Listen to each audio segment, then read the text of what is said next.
एक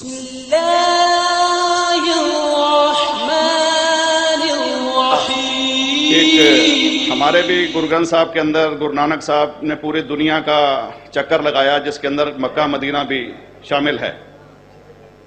और जैसा कि एक सवाल इससे पहले हो चुका है कि गैर मुस्लिम जो है मक्का मदीना में अलाउड नहीं, या वहां का कैंटोनमेंट जो है अलाउड परमिशन नहीं देता।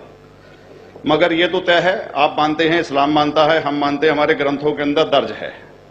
गुरु नानक साहब के दो चेले थे, एक बाला और एक मर्दाना, एक हिंदू और एक मुस्लिम।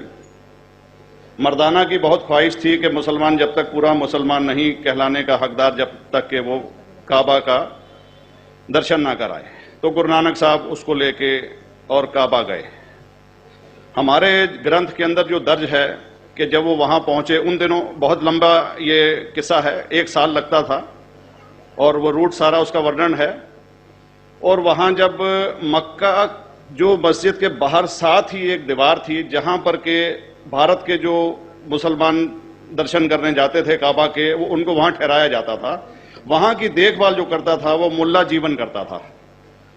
जब गुरु नानक साहब अपने चेलों के साथ में वहां पर पड़े थे, तो सुबह जब मुल्ला जीवन वहां की सफाई करने के लिए आया, तो उसने देखा गुरु नानक साहब के जो पैर थे वो काबा की तरफ थे। वो गुस्से में चिल्लाया कि ये कौन काफिर है जो कि काबा की तरफ पैर करके पड़ा है, और उसने गुस्से के अंदर आके उनके पैरों को झटका दिया, दूसरी तरफ किया। तो हमारे ग्रंथ के अंदर दर्ज जो किस्सा है उसके अंदर यह है कि काबा भी उस समय हिल गया। जिधर गुरु नानक के पैर जाते थे काबा उधर मुड़ता था। तो वो जोर से चिल्लाया, ये कोई हजरत है, ये कोई औलिया है।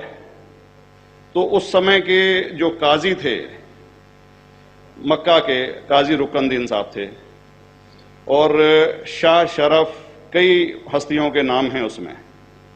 तो मैं ये जानना चाहता हूं कि ये वर्जन को आप मतलब एग्री करते हैं, और करते हैं तो इसका हमारे मुस्लिम ग्रंथों के अंदर किस तरीके से उल्लेख है, ये कृपया बताएं। भाई साहब ने एक सवाल पूछा अपने गुरु ग्रंथ साहिब के मुतालिक, और अल्हम्दुलिल्लाह मैं भी गुरु ग्रंथ साहिब पढ़ चुका हूं।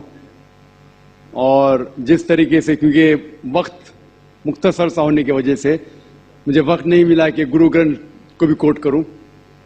आपका सवाल का जवाब देने के पहले मैं आपसे ज्यादा चाहूंगा कि इवन गुरु ग्रंथ की किताब पढ़ेंगे आप, ग्रंथ जिसे अधिग्रंथ कहते हैं, और कोई सिख से पूछेंगे कि खुदा का तसव्वुर क्या है, सबसे बेहतरीन जवाब कोई सिख दे सकेगा, वो आपको कोट करेंगे जापूजी, जो गुरु ग्रंथ साहिब अधिग्रंथ के सबसे पहले चैप्टर है, सबसे पहला श्लोक, जिसके कहते हैं जापूजी। इसके मानी है कि God is true, he is only one, he is not begotten and is free from fear and want. क्योंकि मैंने अंग्रेजी में पढ़ा हूं, इसलिए मैं अंग्रेजी में उसे कह रहा हूं कि खुदा एक ही है, वो हक है, और वो ना किसी को जना है ना किसी को जनेगा, और वो इमॉर्टल है, ना कभी मर सकता है।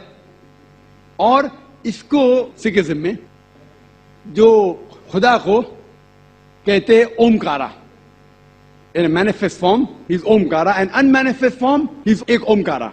और कई इसके एट्रीब्यूट्स है, मिसाल के तौर पे परवरदिगार, अकल, और उसे रहीम कहा गया है, Wahe Guru as one God कहा गया है, और it is strictly against idol worship and अवतारवादा।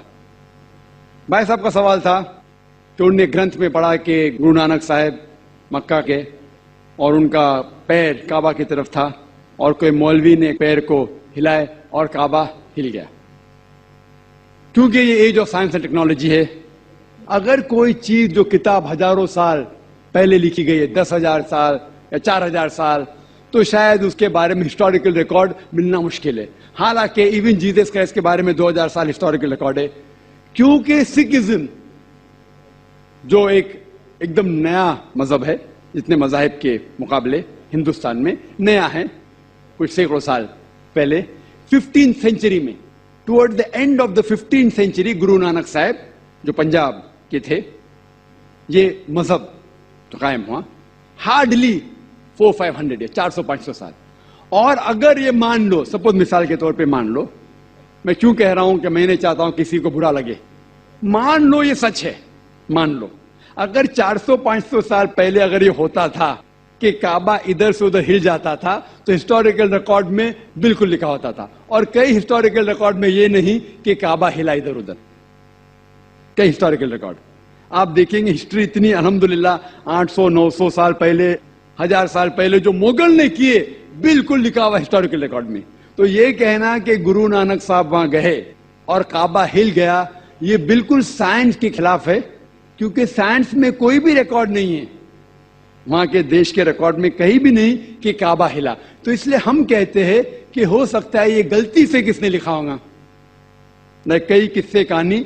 ये मैं तस्लीम करता हूं कि गुरु ग्रंथ साहिब में कई चीजें सही है, हक की बात है, लेकिन ये तस्लीम करना कि काबा हिल गया, ये बिल्कुल साइंस के भी खिलाफ है, साइंस के खिलाफ है, और इस्लाम में भी ये नहीं है। लेकिन ये कहना कि कोई गैर मुस्लिम जा सकता है, मुमकिन है, चुपके से कोई गया तो हो सकता है,